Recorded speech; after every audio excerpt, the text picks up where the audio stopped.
Data protection, keeping data safeguarded in any situation. There are several reasons why data protection is important, which can vary depending on who data is being protected for. At home, you might protect your data in order to keep yourself safe from identity theft, whereas a company may possess proprietary data that's important to protect for the financial well-being of the company. The law also requires that companies keep certain types of data confidential or retained for certain periods of time. A company may also wish to protect client data that those clients may feel is important to keep secret. If you're trying to protect your own data on your personal device at home, there are several steps that should be taken.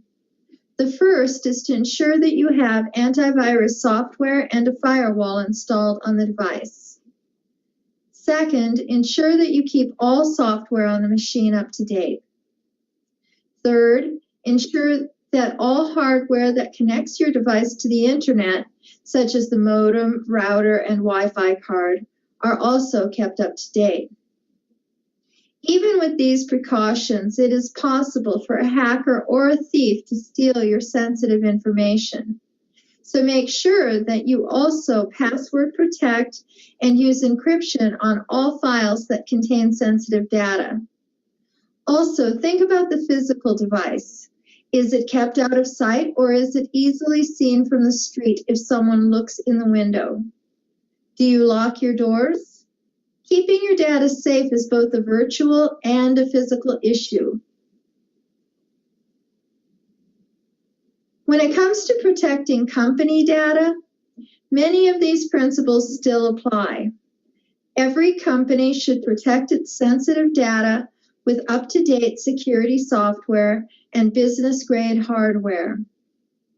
Again, it's important to keep the physical device's data is stored on protected, as well as keeping the information stored from being accessed via intranet or internet by the wrong people or under unnecessary circumstances.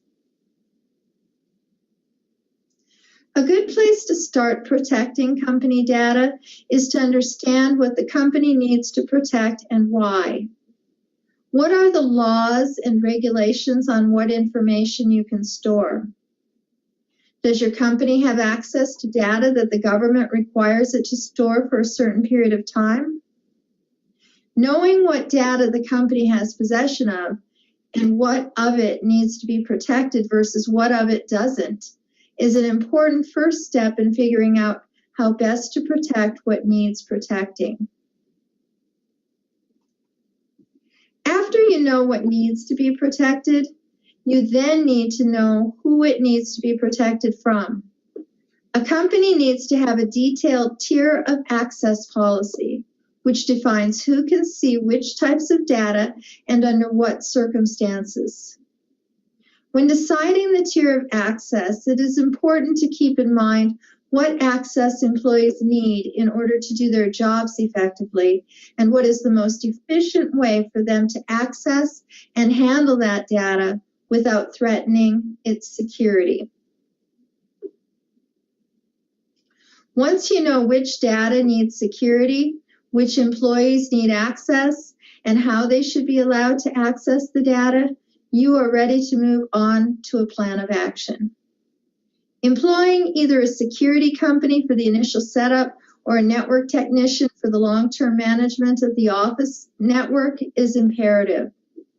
They will recommend the best equipment available within budget for managing data, set up the company intranet and access to internet with appropriate safeguards such as business-grade routers, antivirus and firewall software, etc., and help set up restrictions on employee access to sensitive information.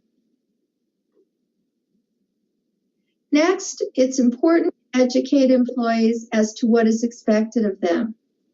They need to know how they can best handle and store data, what the company policies are, what the laws are that the company is required to follow, what they should do in the case of data loss, what a breach of data protection might look like, and where to report it, and how they can avoid causing breaches themselves.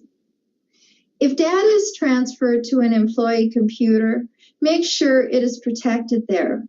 Don't allow important data to go off-site on employee devices. Don't allow employees to access the intranet from home.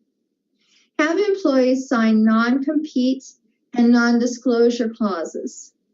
Have a policy in place detailing how to secure passwords, and ensure that any master passwords are changed frequently. Have a clear plan for how to deal with data protection breaches so that the issue can best be contained in a crisis, and so everyone knows how to respond.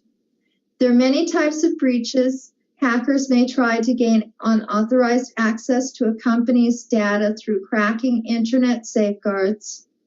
Thieves may try to obtain data by stealing the hardware it's stored on. But there are also less obvious threats, such as natural disasters. For this reason, it's important to regularly back up important data off-site on a secure server. Other important tips are to archive unneeded data. Avoid duplicating protected data in many places, and protect the physical storage containers of data such as servers, desktops, laptops, company phones, etc. If certain devices containing sensitive information don't need access to the intranet or internet, don't give it to them. When devices are being disposed of, ensure they have been properly wiped of sensitive information prior. Restrict access to data both virtually and physically, and in case of loss or theft, ensure that you have remote wipe functionality installed on every portable company device. In short, a company needs to keep control over authorization, authentication, and encryption. Encrypt sensitive data. Use secure passwords. Keep software, especially security software, regularly updated. Back data up frequently off-site. Control usage of USBs on company devices. Prepare for both natural and intentional disasters. Figure out what employees need in order to do their jobs, and work with them so they are not inspired to find insecure workarounds. Educate your staff and have a good plan in place for what should be done and by whom when breaches of data occur. As no matter how well you protect your data, there's always the possibility of it getting out.